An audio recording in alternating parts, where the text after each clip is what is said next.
Greetings and good evening. This is Joelle and I am the Viberarian, and you are here for the conversation that I like to call the Psychic Inside Show.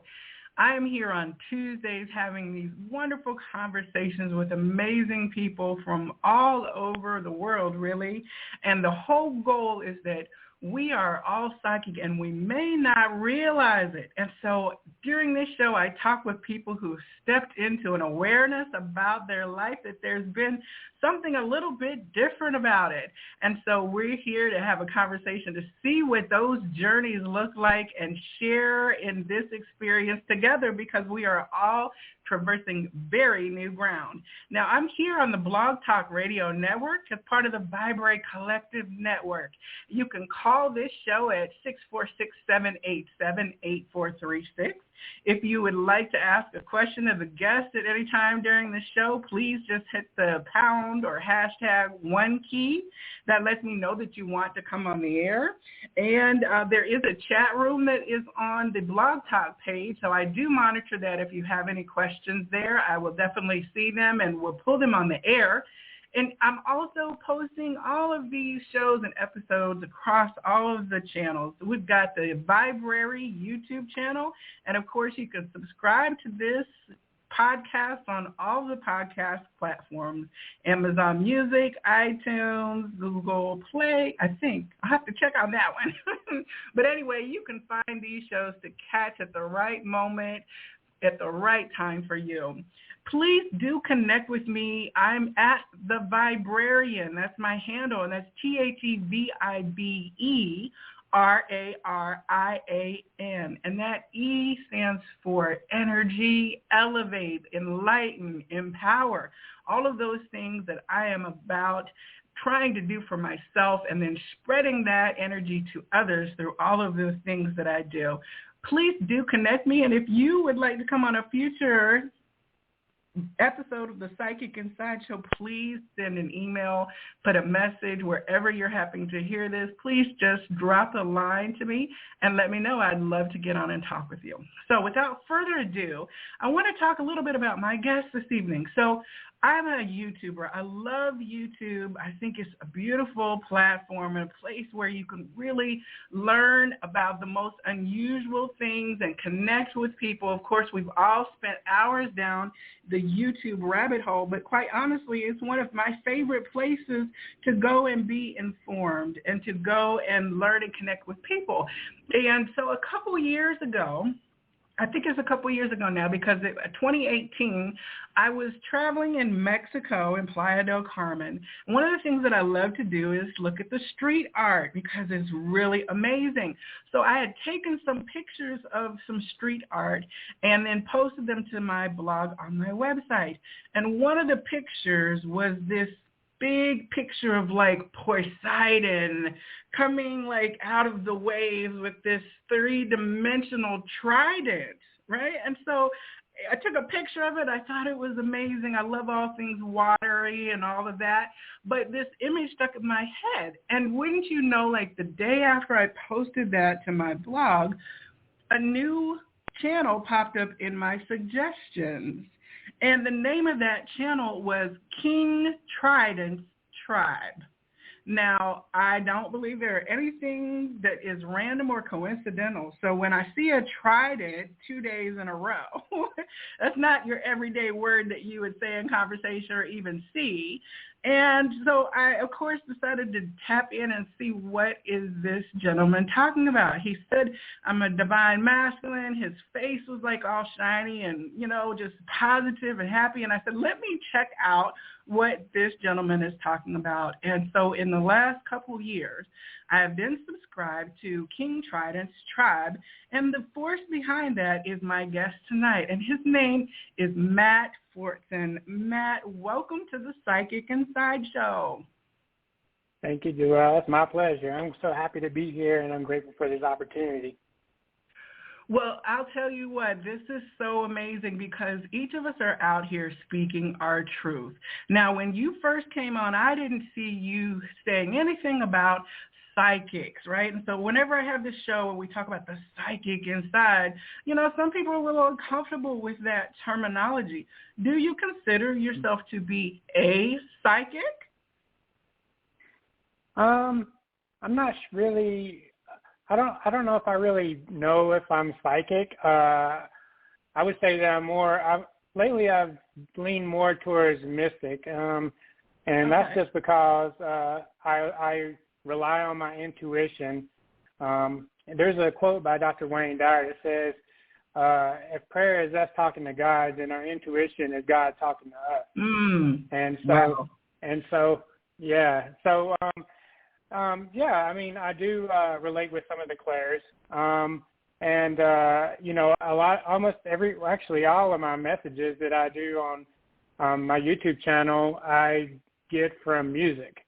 So the tunes of the music actually help me write the messages. And I guess if your thoughts is if you can relate to the clairs, which I believe that everybody can, I just think that some people choose to block them out.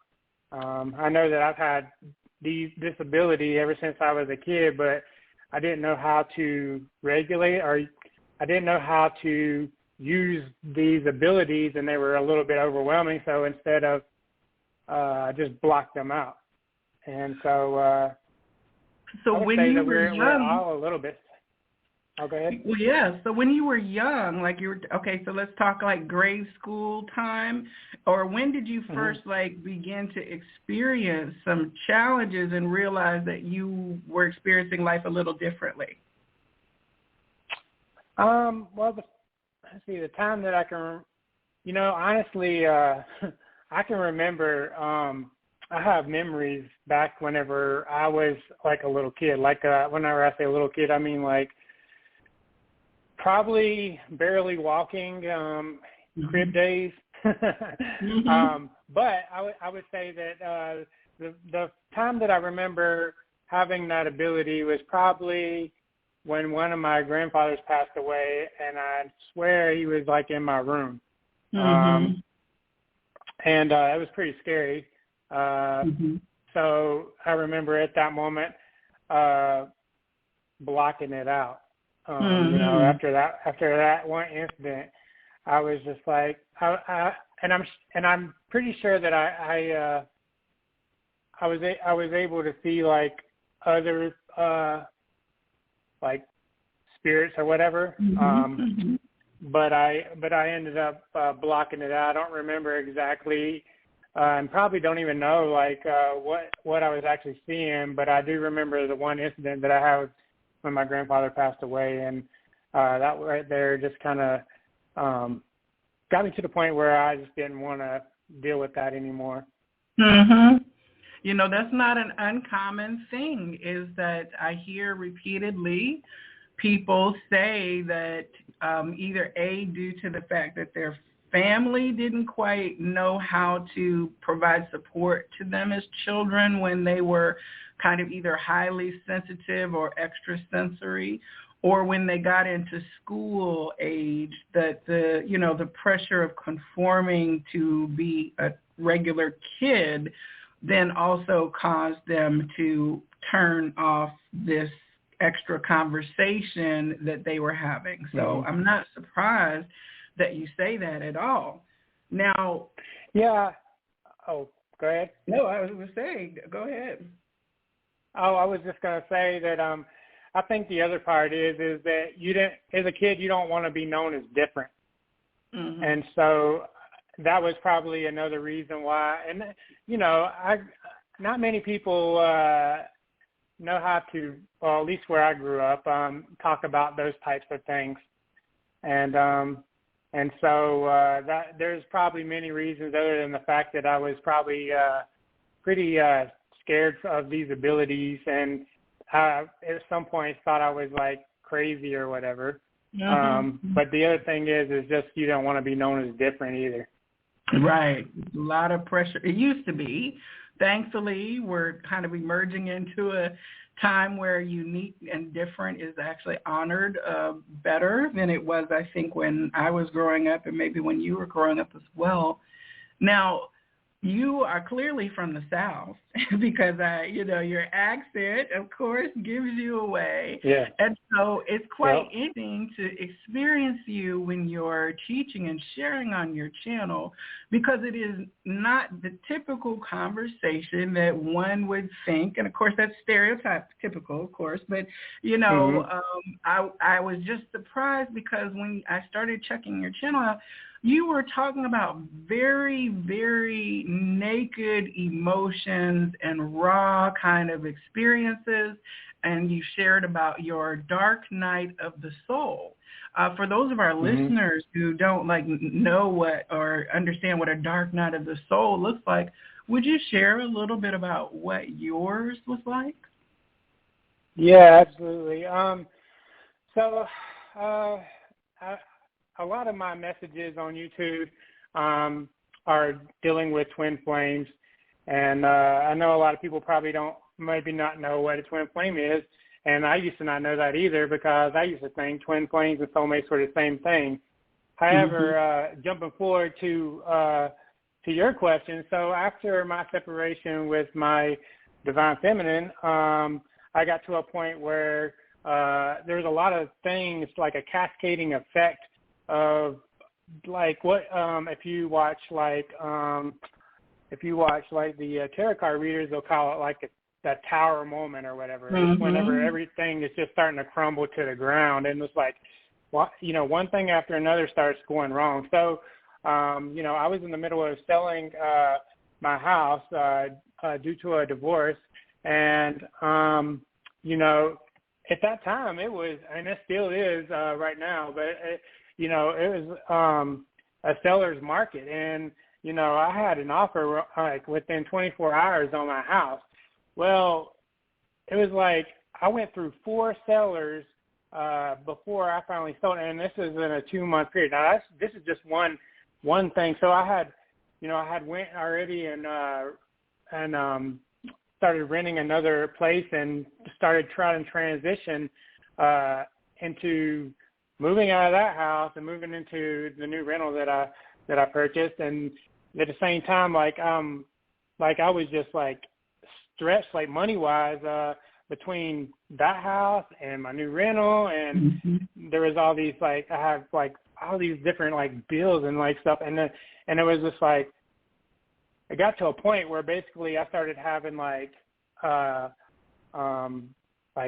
I would wake up with a racing heart. I would wake up in sweats. I would have these vivid dreams. They were not good.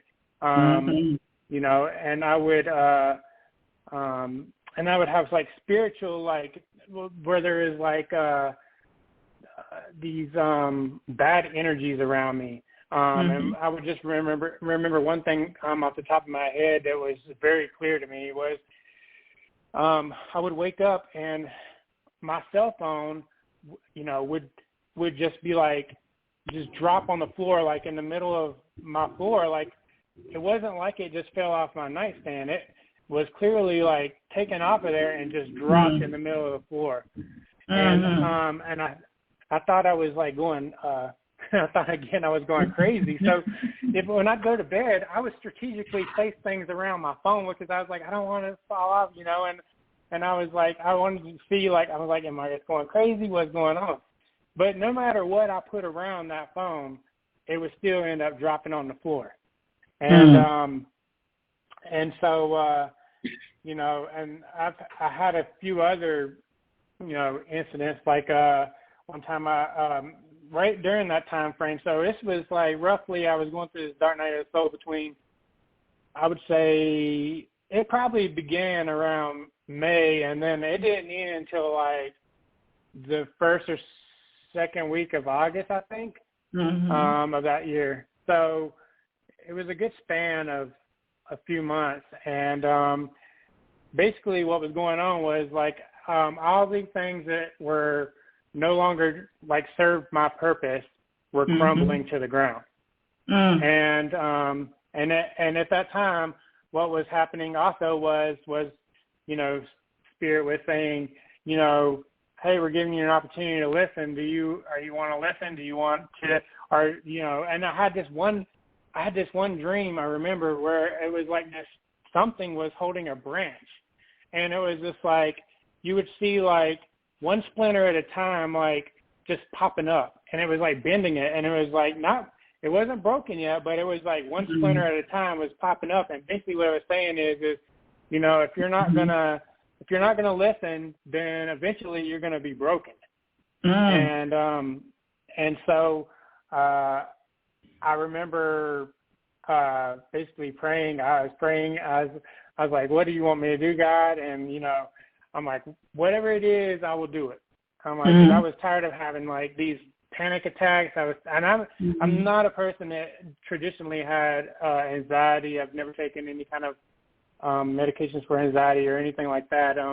Very calm. I meditated a lot, and still very calm. But at that time, it was, the Spirit was really trying to get my attention, and so anyhow, I went through that experience, and finally, whenever I prayed and listened, and then I found a spiritual teacher that helped me with getting me to the point of what I needed to concentrate on, and then I started learning more about the archangels, and I started talking to especially Archangel Michael, but then eventually I started relating more with Archangel Raphael, because Archangel Raphael is a master healer, and part of my journey here on Mother Gaia is that I have a healing ability. And whenever I say healing ability, it doesn't mean that I'm going to cure you of cancer or anything like that, or, you know, but I have the ability to heal through my messages. Yeah. And a lot of people really feel relieved whenever they listen to my messages, and I help people in different ways of understanding. So basically I bring clarity to them, and this is where I relate more as being a mystic, is because, you know, I use my direct connection with the divine to be able to explain things that a lot of people don't understand here on Mother Gaia. That's a great way of putting it, explaining it, and looking at it as terms of your work and your experience. It's so interesting because, excuse me, as I've listened to your messages, you are really in very short modules. It's nothing super lengthy, but you teach like really solid, healthy relationships with a spiritual context. You know, you talk about being a joker versus being a king, right? Joker status, developing boundaries, different types of behavior patterns. I mean, like, I've watched your conversation evolve over the period of time that I've been subscribed to you, but it's always been very like little pills, like a little vitamin, so to speak, where you're teaching. And so let me back up just a little bit. When you experienced your dark night, so had you already met your twin and gone into a separation period, or was this prior to you meeting your twin? It was probably roughly a year after I met my twin. Okay. And had you triggered out of the bugable phase by that point in time? Was that part of the dark night, was the separation? Yeah. Part of that was to basically dissolve my attention from just being so, and like I would say, concentrating on my twin. And basically what the divine was wanting me to do is for one thing, I was doing inner work, but I wasn't going at the speed that they wanted me to go in. I was in a very snail-like pace. And part of that was because a lot of my concentration was on my twin and not on myself. And I needed to evolve at a faster pace because there was other things that they wanted me to do, but I couldn't do them until I evolved myself.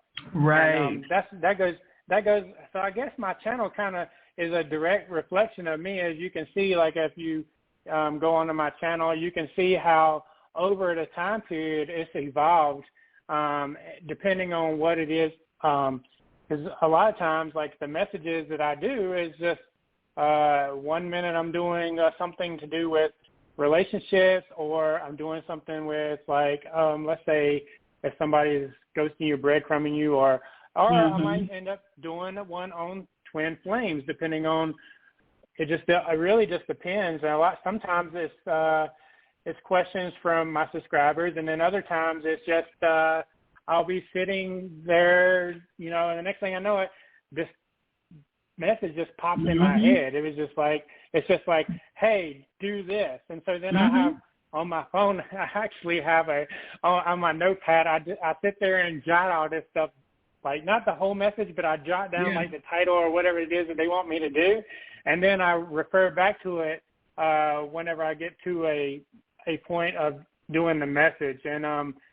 And that's exactly how I do, because I do daily quotes, and those I get those also from music. And a lot of times I'll just be sitting there, and the next thing I know, this quote just comes in my head, and I write it down real quick, because if I don't, then I'll forget it. Right. But yeah, that's exactly what happens. And so going back to my Dark Night of the Soul, yeah, I wasn't evolving at the pace they wanted me to evolve at, and they wanted me to reduce my concentration from my twin and concentrate on myself and my inner work, so that I could start moving into the healing and spiritual realm of helping others. Right. And so I'm assuming you were also having then healing yourself as opportunities for you to see your woundedness were presented. Absolutely, yeah. So I had basically it was like looking at myself in a mirror on a daily basis, and basically accepting all the things that I've seen, taking responsibility for those things, and then working on them on a daily basis. And I think, you know, whenever I talk about being a healer, by me doing that, it actually helps other people heal too. Because whenever I use some of those experiences on my channel, I'm very vulnerable, you know, there's some times where I'm less vulnerable about certain things just for privacy purposes. Right. But for the most part, I'm very vulnerable about things and talk about, like you said, raw emotions, different experiences that a lot of people would just some people might not understand, and then others can relate with it. But you know, my whole goal whenever I started my channel was if I can help one person, then I've done my job. Well, I know that you definitely dropped some gems on me, so your job is working good for you. Oh, I'm so appreciative of that. Yeah, I mean, it's like you never know when you put something out in public forum. We all, you know, it likes and stats and views and shares to a degree, but those don't tell you if it really helped the person who saw it. So when you can hear from somebody directly, who reaches out and says, you know what, that word that you said, and when you shared this, that, or the other, it just really touched me, and I realized I wasn't such a big fat loser. You know what I'm saying? All those kind of things. Yeah. One thing you've been very transparent is like you own your behaviors. Like when you've shared about your relationships and the mistakes that you own, that you say you own, you're very like forthcoming about that. It's not ever like they, she, others. You're just like, I was such and such, and I was not in this energy, and I needed to do, you know, you use a lot of I statements, which is very, very, it's a good ideal to have. You know what I mean? Yeah. So a lot of times, you know, I wasn't that way in the past, but, you know, whenever I talk about the past, I mean, like before I started my spiritual awakening, I wasn't that way, and I was more in my ego. But then whenever I began my spiritual awakening, then I started learning, you know, you cannot heal yourself without taking responsibility for your actions. And it was very clear whenever I was going through, especially I remember when I was going through my dark night of the soul, that, you hear people talk about, like, from a religious state, some people, they believe that, like, whenever you go to heaven, you have a life review. Well, I was having a life review on earth. And it was like, because then I was like, well, what about, when I'd have dreams or whenever it'd be like, what about this? What about that? And it was just like, okay, so now I have to, it was one of the things that I had to learn was that you need to reflect on yourself, not deflect on your twin, because a lot of times that's what happens. And this is what I see this all the time. I have so many hours of, like, just spinning at looking at my comments and doing emails where people are just like, well, my DF did this or my DM did that, Well, I'm like, well, what part do you own in this? You know? And I'm like, because the only thing you can change is yourself. You can't change other people. You can't change other people unless they want to change. Right. You can drop words of wisdom, but until they're willing to accept that and look at themselves in the mirror, nothing is going to change. And so I had to own all of my mistakes and basically go through my life review of every single thing that I've done and own up to it. And so that's, I think that's something that everybody needs to do. And instead of looking at what other people are doing, just concentrate on what you're doing. Right. Well, I was thinking as you said that it kind of transitions from you look at everything you've done, but then you adopt a habit of looking at everything you're currently doing and being accountable in the moment instead of in retrospect. Like once you switch on, Yeah, absolutely. So I kind of related to this. You can't help somebody else if you're not able to help yourself. The other thing is how are you going to help? It's like if you have a job somewhere and let's say you're a manager and you're managing people. Well, and you ask them to do a task. Well, how are you going to ask them to do a task if you've never done the task? For instance, like if you were asking that person to take the garbage out, well, why are you going to ask them to do it if you don't even know how to take the garbage out yourself? So by me walking in, the shoes of, different experiences, it's helped me help other people. And then also it builds trust from other people too, because I share those same experiences with everyone. Yeah, it was like a club, right? The Dark Night of the Soul Club. Yeah. Well, I mean, we're all human. Nobody's perfect, and we're all, hopefully we get to the point where we're all trying to evolve to better ourselves. Now, hopefully I'll be able to have you on for another conversation about twin flame talk, because that's like a whole other thing that we could really crack open and share from our journey, as I'm also on twin flame path myself. But speaking in terms of the supernatural part or this clairs part, did you have an onset of any clairs in the dynamic with you and your twin, or were you experiencing like any kind of spiritual awareness that she was coming, or that she was something different when you began to date her? So whenever I met my twin, I knew nothing about twin flames or nothing about soulmates. I thought they were, like I said, the same thing. I do remember whenever I met my twin and I looked her in the eyes, I knew that there was like an instant connection. It was just like my soul was jumping out of my body to try to like basically hug her or whatever. I don't know, or hug her soul. I mean, it was just like this pull. And so I knew at that time there was something special about her, although at the time I wasn't evolved to the point where I knew exactly what twin flames were or anything about that. So, I was still transitioning from my ego to listening to more of my intuition. But I knew there was something special, but I thought at that time that it was just that we had an instant connection or something like that. Mm-hmm. You know, I didn't know that she was my twin. How did that awareness then take place? It happened. I didn't know that until after we went into separation.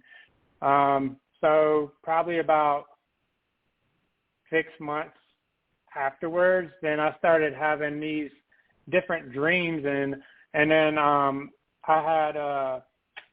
had these different things from things I've never searched for in my life on YouTube pop up, these different videos about twin flames and stuff, and I started listening to them because they were it was like almost like I was like unavoidable. I was like, I don't know why these things keep popping up, but the one thing I did believe at that time was nothing's coincidence. And so I had those videos, and I had different synchronicities pop up. Like I would have like different numbers during the day I would see 222 or 333. And I remember, let's see, going back before I met my twin, both of my parents passed away within 5 days of each other. About a year before I met my twin. So my mom passed away on Valentine's Day, and my dad passed away 5 days later. That is the intense. Yeah, that was one of my spiritual awakenings happened due to that experience alone. Yeah. So then I had an experience. Let's see, it was roughly around May of that same year. It was May or June, I can't remember. But anyway, I had an experience where I woke up to this knocking sound on my wall, and it was like 3 knocks in a row in a sequence of 3. So it was like knock, knock, knock, and then stop, knock, knock, knock, stop, knock, knock, knock, stop. But anyway, and then I had a friend that's very has a lot of abilities, and she was like, I had a dream, and I could see your dad, just standing on the side, and he was smiling, and he was basically knocking on the wall. And then whenever then she gave me, she sent me these, because angels, they speak to you in numbers. And so she sent me this website that translates the numbers. And so then I knew, because whenever you hear threes is just letting you know that the ascended masters are around you. And so basically, I think what it was he was trying to bring me comfort and let me know that I'm on the right path and that the ascended masters are around me supporting me. So anyway, that's where I started really fully trusting in the synchronicities of numbers. And so after my separation with my twin, I started having even more of those numbers pop up at random places. Like I would look at my phone and it would be 333, or I would go driving down the road and the next thing you know, there's 333 on the billboard, or there'd be, it's just random things. And then I would go into a place and there'd be a white feather laying there where there's no birds clearly around or anything. And so I would know that the angels are trying to tell me something, and then I started concentrating on more of being more consciously aware of what is it that they're trying to tell me. And so I would say that meditation helped me a lot with being able to know that, and also it helped me with telepathy with my twin. Okay, so you did experience that. And now, was your twin aware of did you all telepathically talk to each other on purpose, or was it kind of accidental, like you could hear her? No. Okay. Yeah, I could. It would. I didn't find that out until after we had separated. We weren't talking at all, and it happened like whenever first time I remember being able to do that was whenever I was meditating, and then whenever I ran into, like I said before, when I ran into a spiritual advisor that I ran into, she was telling me that basically what I was hearing was telepathy with her higher self. Mm-hmm. And so at that point, I started trusting in what I was hearing and working on those abilities. So it's so interesting because I hear so many parallels, of course, with my own situation. Like, if you never believed in anything supernatural before, when you activate to the twin flame experience of ascension, it definitely changes your perception about connection, communication. There's just a lot of what we call supernatural things that happen that kind of are the calling cards of this unusual type of mission, Yeah, absolutely. I remember, without knowing anything about telepathy at the time, when I was around my twin, I do remember that we had a lot of coincidental things, like we would be thinking the same thing at the same time, or I would call her at the same time she was trying to call me. There's a lot of times where there was things that you could say is coincidental, but it was so often that it wasn't coincident. Right. And so, and then afterwards, whenever I started learning about telepathy, then I was like, oh, well, that actually makes a lot of sense now. Right, that explains it. Yeah, it was an aha moment. Right. Well, what's one thing that is so very interesting is that when your channel came up, there were so few divine masculines in the YouTube teacher space, right? A lot of divine feminines, like 80-something% divine feminines. There's a few couples sprinkled out there that are doing their stuff together, but the divine masculines are much more infrequent. And so what I've observed over my many years in community is when a masculine pops up and starts to say something, then there's such a thirst for a masculine who is expressing the supernatural part about twin flame stuff, an awakened masculine who's not in denial about it. There's not that many voices out there. And so I think I saw your subscriber, like you had a real strong emergence where everybody was just piling on board. And I could see in the comments, it was like, on a level, it makes my heart hurt a little bit, because I see how much need there is for some kind of validation from the masculine perspective that, yes, this is real. And yes, there are awakened masculines. It gives so many women hope who are going through a dynamic that may not seem like it's an awakened experience for them. Did you find when you first, did you expect your experience when you turned on your YouTube light? So let me go back how that started. So whenever I was talking with my spiritual advisor, which works very closely with Archangel Michael, and Archangel Michael oversees the twin flames.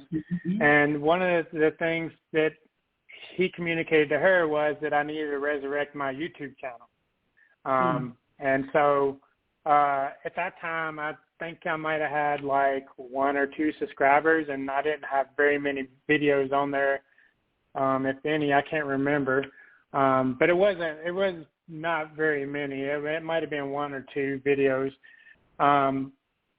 But she told me that, and I was just like, are you? She's like, you're gonna have a lot of success. You're gonna have like thousands of people you're gonna have thousands of subscribers.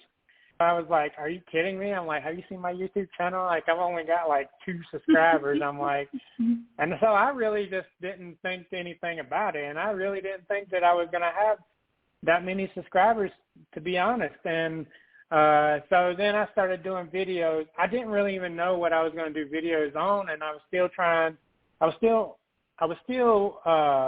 evolving to the point where I was like really unsure, and I felt like I didn't want to be really vulnerable, and I was just like, I don't know what I should share and what I shouldn't share, or like what I should even do a video on. And so I eventually got to the point where I learned whenever I turned on music, I would get like these messages. Mm-hmm. And I would just, and at the time, like I was still trying to figure out like should I write them down, or should I like I was just like second guessing, doing a lot of second guessing. Mm-hmm. And fumbling around, and finally I went and got a notebook, and I still do this to this day, because I write all my messages on white computer paper, and I use Crayola markers. I've seen you pulling your papers around. Yeah, I hold them up so people can see. I'm like, so I sit, I turn the music on, and then the next thing I know, I just start writing. Mm-hmm. And I don't second guess the message. I just write. Don't worry about editing. Don't worry about anything other than getting the words down. And so whenever I did that, and I don't remember how many. I think it was maybe I did like 2 videos, and the next thing I know, I think it was either my second or third video. I can't remember, but it might have been the first. I don't remember. I can't remember off the top of my head, but it was not very many videos. And the next thing I know it, I'm like, there's all these viewers and subscribers coming. Overnight it was just, I just got so many people and so many messages, and it was a little bit overwhelming, but I was happy. But I was like, wow. And like, I would get, like, my emails would just like be a lot of emails, a lot of comments. And one of the things that I pride myself in is responding to every single comment. And it was really tough to be able to do that. But I'm pretty sure that I'm over 95% that I responded to almost every single comment. And I really love that, because the comments, I always tell people the comments, even though I love the comments, I love reading the comments, and I love responding to comments, the comments actually help other people. And when they read and they see that, hey, I'm experiencing the same thing, and it gives them a platform to be able to ask questions, and for a community to be able to respond to those comments, not just me responding to those comments, but share their experiences too. Yeah, it's like definitely a community, your tribe that you are, having these conversations without in your public spaces. How did you come to be King Trident? Where did that come from? So, it was around the same time that my spiritual advisor, told me that I should be resurrecting my YouTube channel. So I was like, what do I need? I don't even know what I want to like.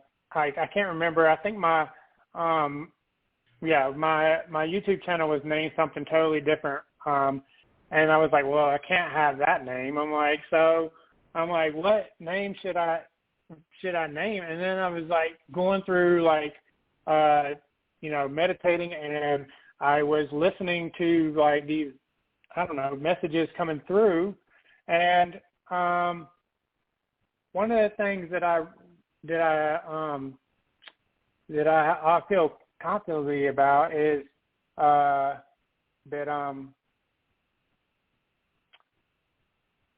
yeah, I just lost my train of thought. But the bottom line is I got to the point where basically I'm a double water sign.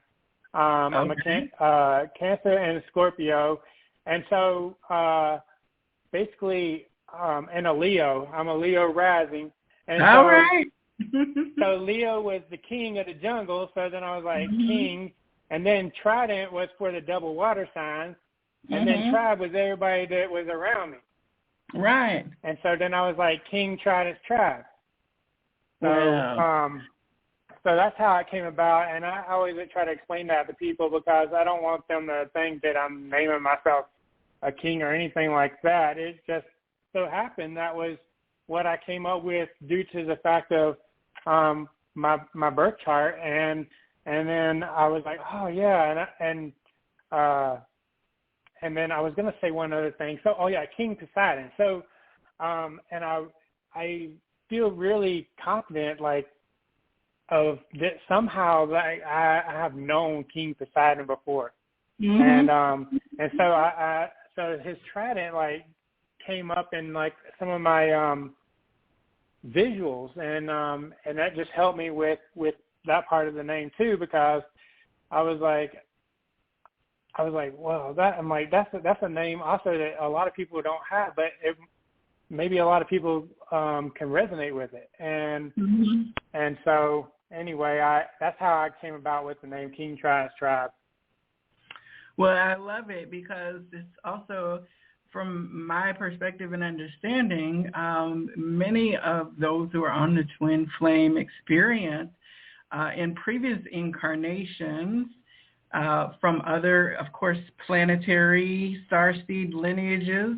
A lot of us were in aquatic form in some of our very first incarnations on this planet. So whether you want to call it mermaidian, Mintakan, I mean, there's so many like words for it, but to take back to that like pre-Lemuria aquatic beings, that might be where your familiarity is coming from, is because we've been doing this, and you wouldn't be the first TF that I've spoken with, and myself as well, who have had aquatic-centered lifetimes on this planet. Absolutely, yeah, and I resonate highly with water. Actually, I gain a lot of energy from being around water, which, a lot of times people would say that's a water sign, so you naturally are around water, and that's why you get energy from that. But either way, I feel very comfortable being around water, and it's kind of just gives me energy. Along with and a lot of people always think I'm different for this, but I like being in heat, and I like whenever it's like I personally don't mind being in 90-degree weather. And I know that, so I feel it's almost like I get energy from the sun too, and so I really, really like that, and I really like the water, and both of those things just bring me peace and energy. Well, I love that, because here you have the balance of the masculine and feminine, like the solar and then the emotional waters. And one of the things that the Twin Flame templates is here is to bring in the energy of the unified masculine and feminine being within yourself. So what that means is that as a masculine, you need to be fully processing and in touch with your feminine aspect or emotional waters. And as a feminine, then you need to be fully empowered into your electric achievement, masculine energy within yourself. So you have two water signs, surrounding this masculine, and you've been living then the new template of the new emotionally balanced masculine. And I think that's like so exciting to see you integrated and living. Yeah, absolutely. Yeah, and that's one of the things that, you learn going through the Twin Flame journey is that we all have masculine and feminine within us. It's an energy. It's not, a lot of times it's a lot easier for, when we explain it by talking in physical forms, but it's not physical. It's actually energy that we're talking about. And whenever you become balanced, you do your inner work and you become balanced, then you're able to go in and out between your masculine and feminine energy depending on the situation, because each situation is different, and sometimes you need to be more in your feminine energy, and sometimes you need to be more in your masculine energy. But having the ability to be able to switch between the two because you're so balanced is really a gift. It really is. That's and it's like we have so much support, as you said, your guides and ascended masters and angels. It's like we have so much support to stabilize us, right? To shore us up when we feel wavery. And like you said, coming into the meditation, the still point of yourself is where those conversations happen. Right? Yeah, absolutely. Yeah. I really am very appreciative of the journey. And it's helped me help other people, other humans, and that's how I look at. I like, because we're humans, we're part of humanity, and I feel really grateful to have the opportunity to be able to help so many people. And out of your clients, so are you encountering and coaching other masculines? Are you seeing a difference in the last couple years in the clientele that you are working with?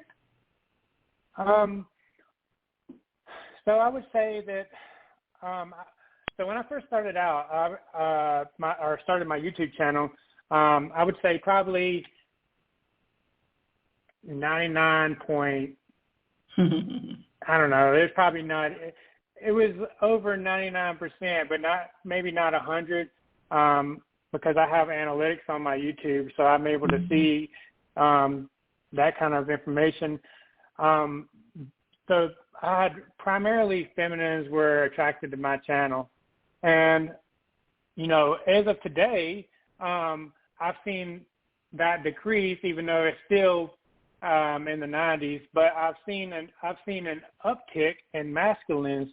Probably about 5% of my channel now is followed by masculines. Okay. And so I've seen it grow with masculines, being attracted to my channel and subscribing to my channel. And I've also had a lot more emails from masculines. But as of this day, I still have primarily mostly feminines are my clientele. And beyond your YouTube, you also provide coaching sessions, like on an ongoing basis, right? For people who want to work through something. What kind of services are you offering? So I do offer coaching sessions, and part of the coaching sessions, because people ask me what to expect or whatever, and so what I tell them is I would like a paragraph, 2 max, of kind of just your details of what you're wanting to work through. You're kind of giving me a breakdown of your situation and what you're trying to achieve, and then I go within before the session, and I arrange a message from the angels of what they want them to know, and then I provide that during our session, and then also they're able to ask questions, and we're able to talk about different other situations that maybe they didn't put into the email pending time. But I've helped a lot of people from many different countries other than the United States, and I continue to do that to this day. And one of the things that I've been really slow at is designing a website, and so that way that people can put their tutorials, or they can share their experiences with me, so that other people can see that. Sometimes I have to really concentrate on myself because I used to have a big tendency to overdo it, like energy-wise, and I would just go because it was so exciting to me because it was like I was stepping into this new experience of being able to help people, but then I would get to the point where I would just crash, where I was just like drained, and I couldn't do it, and then I was like try to do YouTube videos, and I would have these technical difficulties. It was like, you're not in the right energy, you can't do these videos, and so that was a lesson that I had to learn, and I had to learn how to. One of the things I had to do was pick and choose who I helped, and I know this kind of sounds kind of bad, but pick and choose who to help, because you can't help every single person, and you need to be able to put your energy to those that needs it the most, I guess, that you can help. And I try to help every single person. And I answer every single email that I get, no matter if they're a paying client or not. I answer every single email. I answer every single comment on my YouTube channel. But you know, it's I just really, sometimes it might take me a little bit longer because, you know, obviously paying clients come first, but then also I have to make sure that I'm in the right energy to be able to do that, because after going through a few sessions or emails or comments, and, you know, I'm the only one doing all of this stuff, and I recently started doing podcasts, so now I'm on SoundCloud, Pandora, Amazon, so doing all of that stuff myself, and then, you know, at the same time, you know, I have a job other than this too, so it's just, you have to really balance yourself, and you really have to be really consciously aware of not only other people but yourself. It's a whole new ball game when you step into healing work of any type, right? Because it's, I mean, think about it. That's healing the body, mind, and soul is such a precious thing, right? Because so much injury and harm and woundedness. But just like a doctor in the hospital works like years and years of school and, you know, pays the price and pays the toll of being on call and doing, you know what I'm saying, like all those things that prepare them to be able to be a clutch healer and do surgery at the time, they have to learn how to manage that energy. It's the same thing for light workers, and many people don't necessarily realize that they're empathy drained, right? Because reading people's stories, if you're reading people's comments, that's one experience. But if you're taking the time to read all of the emails that people are pouring out to you, you cannot help but feel a connection of their experience when you read what they have chosen to share with you, a stranger that they only know from the internet. You know, there is actually an emotional exchange in that you're hearing them is valuable, even if they don't become paying clients, right? But like you said, the tax on that, when you've read 10 stories that just are really hurtful or tragic or challenging, and you're trying to figure out, okay, what do I have capacity for?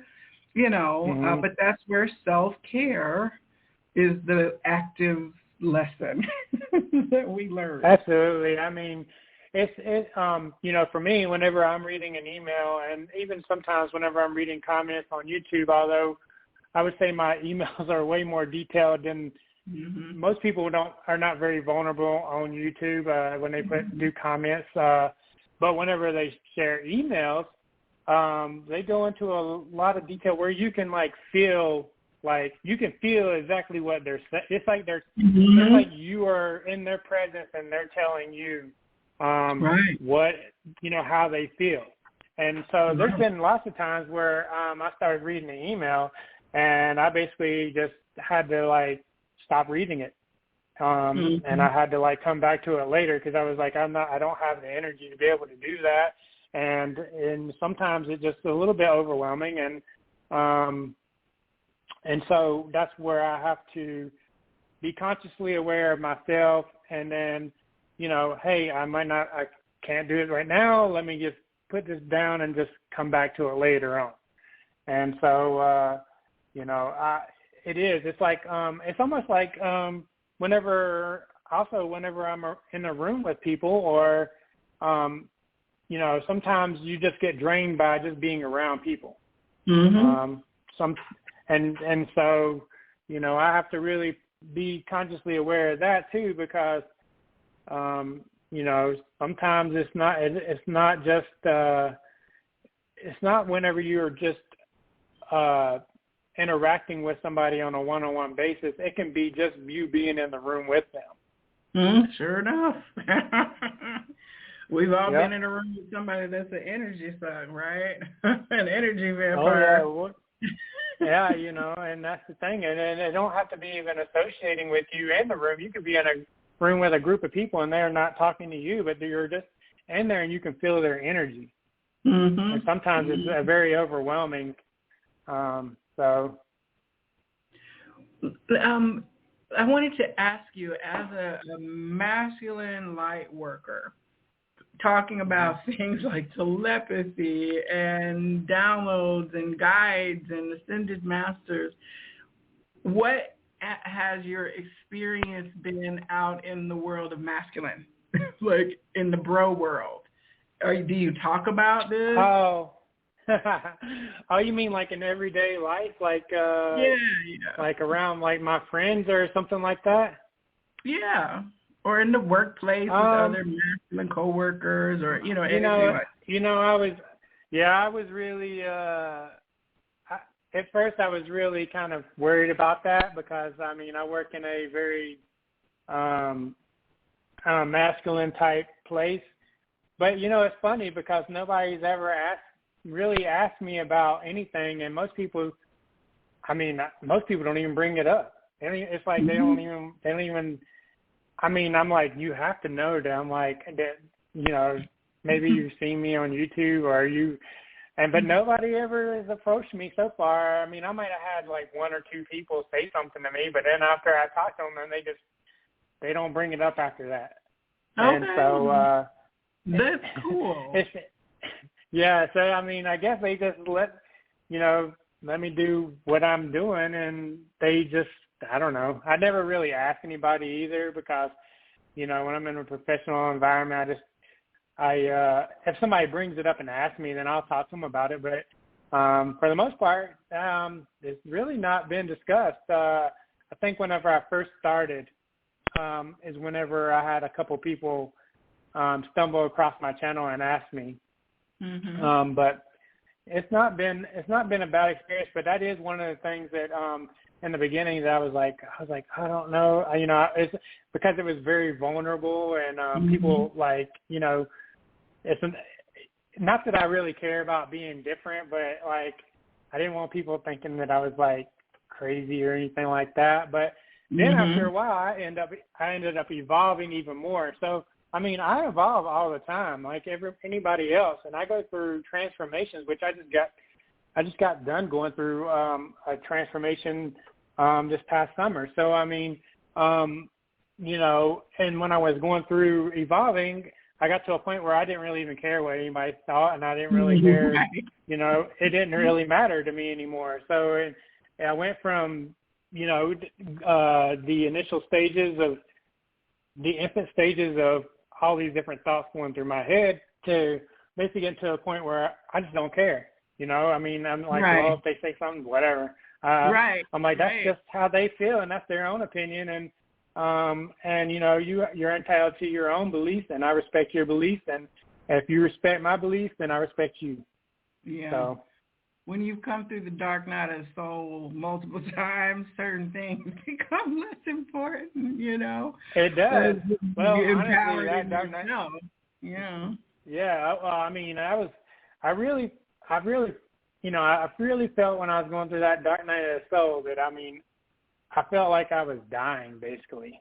That's what I felt like. I don't know what death feels like, but like I felt like that if I didn't change something, that I was going to be not here very long. So, but I remember it was an experience that it was just very painful. That's the only way I can explain it. Raw pain, I tell you what.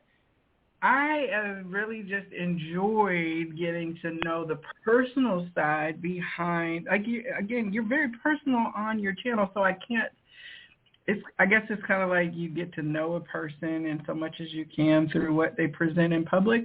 And because you do speak like without any, you're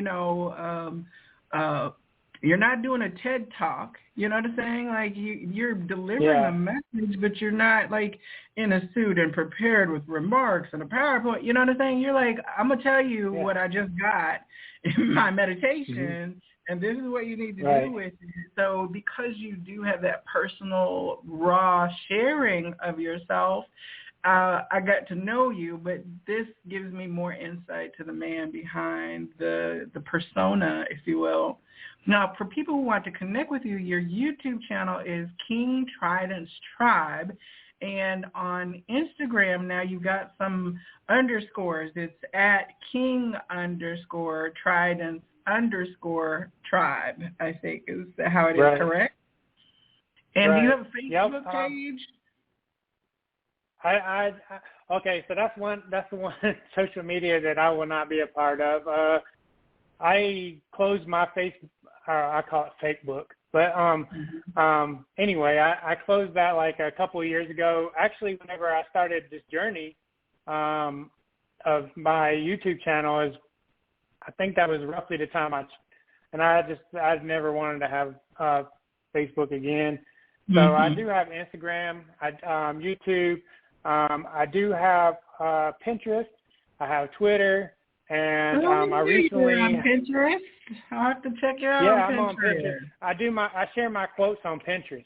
Oh, okay. So I share them also on Instagram, but I also post them to Pinterest because some people prefer Pinterest. So I post them there too for other people that maybe don't go to Instagram or whatever. So I post them there, and then most recently I am on TikTok, and I do tips of the day.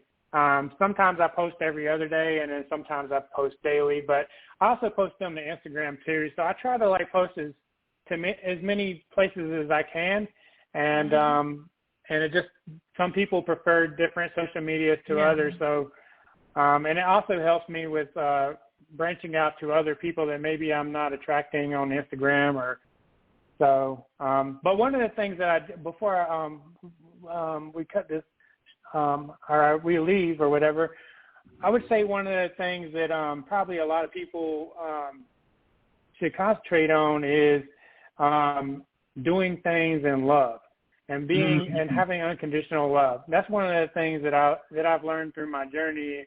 And one of the things that helped me with connecting to so many people is that that I do everything in love.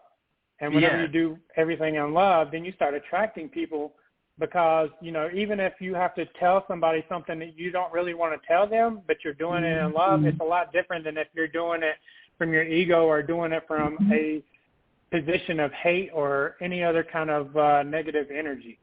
Right. And so that's one thing that I learned, and I think that's, for me, that's I get this constantly through messages is, you change the world with love, and love is really an energy that's within every single person, and it's very powerful. And sometimes it just takes you saying, walking through a door, and holding a door open for somebody and just saying, hey man, I hope you have a good day, and really meaning it, and you might just change that person's life. Oh, absolutely. You never know. I used to do an experiment when I would walk down the streets of Atlanta from the sub-MARTA to the building that I worked in. It was a couple blocks, bustling street. I would put myself in a bubble of just pure love, testing the bubble theory, right? And as I would walk down the sidewalk, then I would watch to see when people encountered my field. And it was generally not when they were real close up on me. They were still several feet away. Sometimes people would look up from their phone. It was like they would come out of their distraction, and then they would look up, and then they would like be present, and then got to have the opportunity to exchange a smile or a nod with them. But I would literally do an experience to see if people could feel my energy as I was walking down the street, and they could. You know, it was like a cool little experience for myself about frequency and how we can affect people, you know. It's really hard to not love people. A lot of us, the only reason we don't give love and share love is because we're wounded. But love is really such a natural state of being. Absolutely. And, you know, there's so many times where, I attract different people just because I'm in that energy, and they just feel very comfortable coming. And I remember one of my first experiences I ever had with a person just coming up and just telling me things like that. I'm like, you don't even know me or anything, and but it was the energy that I was exuding, and they felt it, and they must feel comfortable to be able to tell me. So I mean, long story short, I went to a convenience store, and this. I seen this girl. She wasn't doing very well. Like, I could tell something was really wrong. And, I was like, hey, is everything all right? Are you having a bad day? And then she just kind of, what I would say is, not in a bad way, but emotionally vomited. She just was like, this and this happened, and I was assaulted, and I did this, and all these different things. And I was like, I wasn't expecting to hear that or anything like that. And I was like,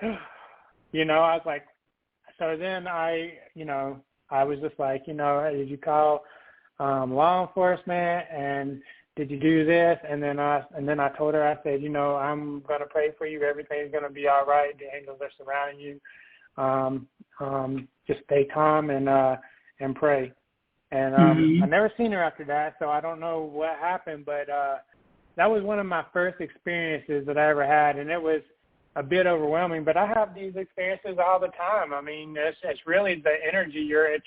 Energy attracts people. It attracts people that are positive. It attracts people that are negative, and you have to learn how to be able to be consciously aware of these people's energy. And so I always just concentrate. I don't concentrate on what somebody's really saying to me. I concentrate I concentrate on their soul, and I concentrate on the energy that I'm feeling, because their energy speaks words to me. Right. Yeah, that is so key. It's interesting because a lot of teachings will say, well, if you're positive, you attract positive. If you're negative, you attract negative. But you just said, like, you attract both. If you're positive, you still will attract negative. Now, that's different from, like, your vibrational experience of positivity. But you will attract negative energies to you because of polarity. So you mentioned being discerning, being important, and being healthy and self-caring and having good boundaries when you're doing this work, because it is emotionally involved. It is. It gets, like I said before, it can be extremely draining. It's very gratifying, but it can be very draining if you're not aware of your boundaries, and if you're trying, like I was at this point whenever I initially started, where I was like, I want to help everybody, and then I was just got to the point where I drained myself so often that I was like, there was times where I would have breaks in my YouTube videos where I'm like, I can't post, and it'd be weeks before I could even post again. And then I learned how to manage that. And, whenever I'm talking about attract negative, it doesn't mean that the person is actually a bad person. It just means that they have inner work that they need to do, but they basically have to feel it to heal it. They have to do it on their own time. And you can't, like I said before, you can't change a person unless they want to change. But, one thing that I do is oftentimes I will, like, if somebody comes up to me, I'm not going to shoo them away. I will listen to them. And I just feel their energy, and I concentrate on their energy, and then I will do whatever I can to help them. But I do know that I can't help every single person. Well, I also wanted to know, now there's two side little notes here. So I do know that you like music, and it seems to me like you're on a Beatles roll. Is that like your favorite band? I think I go in phases. So it's like, Okay. I just been on Beatles like the last week or so. Yeah, well, no, I think it goes with like, I don't know, I think it goes with really the years. So for a while I was listening to a lot of Michael Jackson, and like the whole year, and that's where I would get my messages from. And then most recently, let me see, when did I start? I just started listening to the Beatles. Like the music came on and I got these messages, and I was like, and then I started listening more and more and more. So I would say that I'm a music connoisseur. I don't dislike. Okay, well, maybe I'm not into like. Well, actually, I resonate more with older music. So I resonate with like Michael Jackson, Beatles. Let's see, old R&B like Marvin Gaye. I like that. I like that kind of stuff. So like people always think that, I mean, my kids, they're like, Dad, can we listen to something else? And I'm like, no, I'm like, this music is good music, man. I'm like, and so, but I listen to more older music, and that's where and not only that, there's a lot of good messages and that people might not pick up on from those songs. And, and so I just recently, I would probably say, I don't know, probably a year. So I think October of last year is whenever I really started like listening to the Beatles. And so I'm coming up on a year of Beatles, and but I do listen to other music besides that too. It's just that a lot of times I'll be driving or I'll be doing something, and a song will come on. I'm like, yeah, that explains exactly this situation or what's going on right now, and so I just share it. Yeah, and I always listen because I'm like, oh, okay, all right, thanks, Spirit. That was a good message. Thanks. You know, like it gives me a little insight to something going on. And so I just know Beatles. I was like, Beatles. Okay. I mean, you posted other songs, no doubt, but I was like, well, do you have a Beatles thing? But now I get it. You know, when I get off the show, I'm going to go into my animal oracle and see what the Beatles symbolizes. I'm going to send you a direct message on Instagram, okay?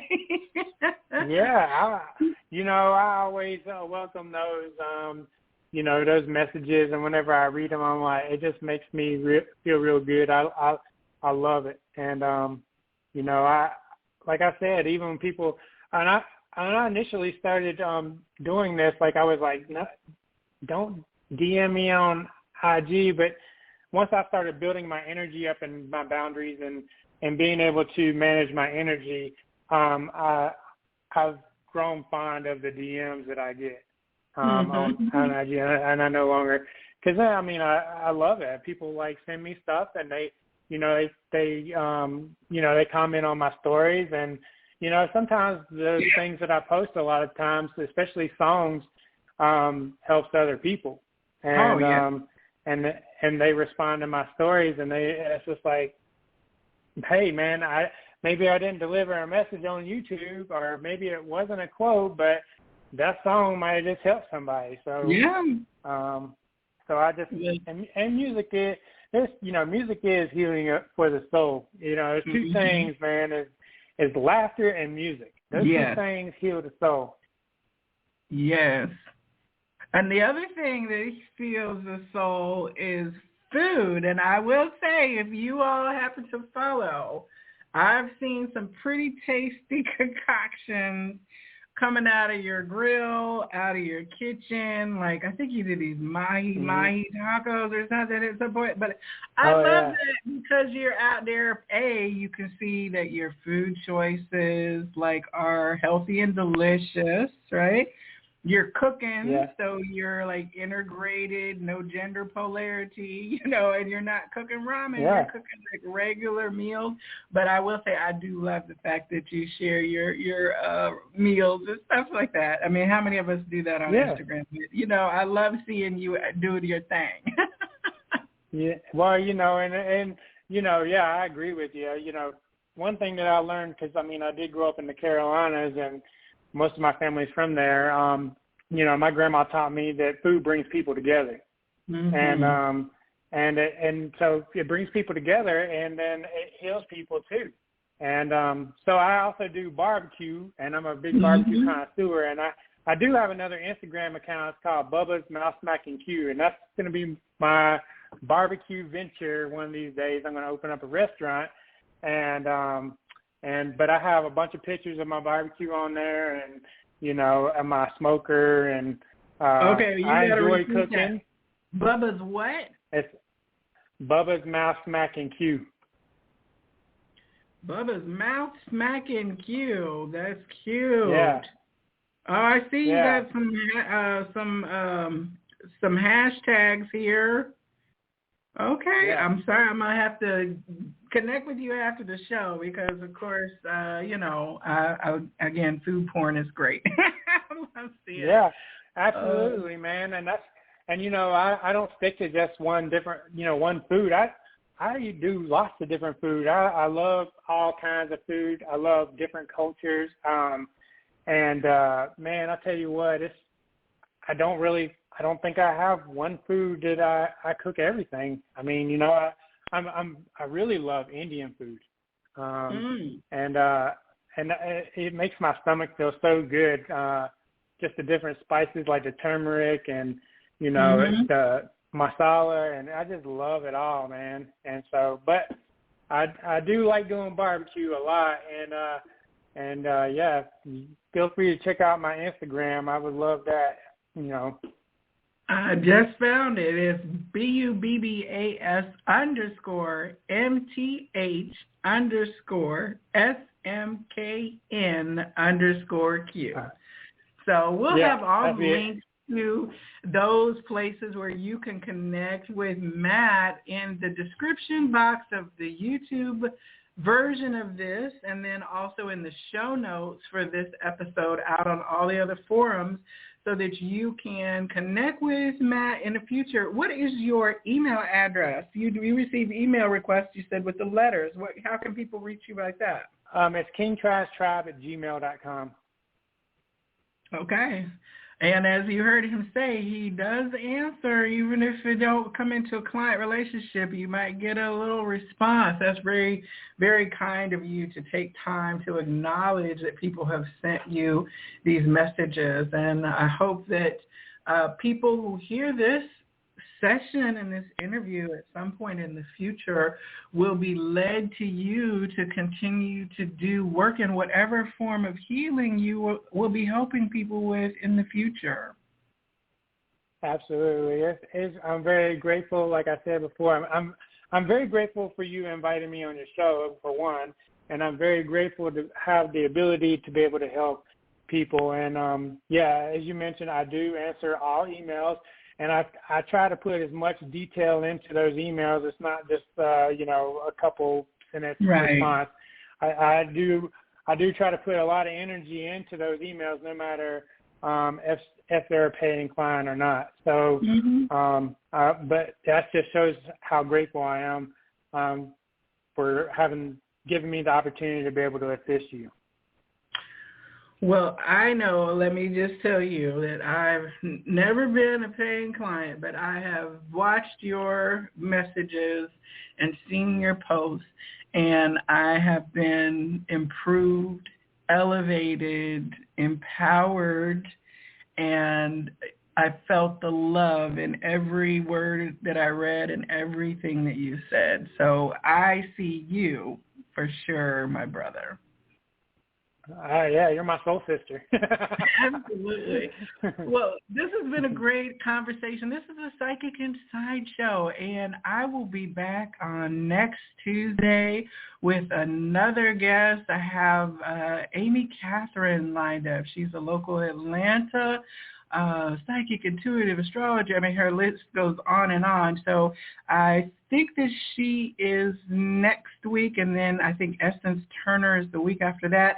I don't know. We've got several shows lined up for the next 3 or 4 weeks, and more guests are being booked even as I have each episode go through the queue. I've got somebody lined up to have these amazing conversations. And Matt, thank you for sharing of yourself on this show, and I encourage each of you to please reach out to him, get a little bit of that healing King Trident energy, join his tribe, and of course we're here with the Good Vibe Tribe, and the vibe attracts the tribe always. So Matt, is there anything, last word you wanted to share with people?